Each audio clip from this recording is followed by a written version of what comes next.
करें। सबक नंबर 1, जरूरत पर मबनी सरगर्मियां।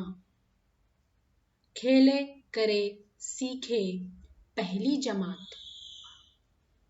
1.1 बारिश। सफ़ा नंबर 31। बच्चों, आज हम बारिश पर मबनी एक गीत पढ़ेंगे।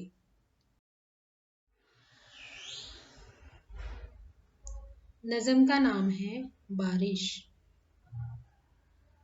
इस तस्वीर में आप देख सकते हैं 2 बच्चे बारिश में मस्ती कर रहे हैं।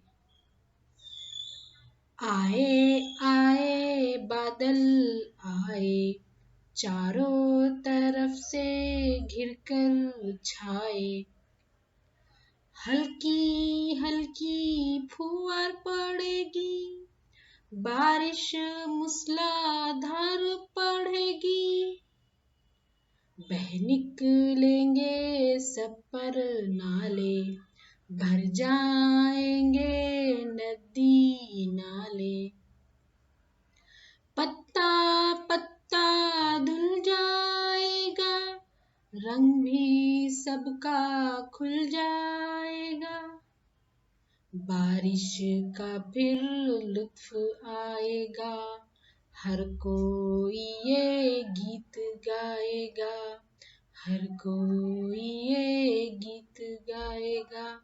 बच्चों, कैसी लगी नज़म? इस नज़म को जरूर याद करना।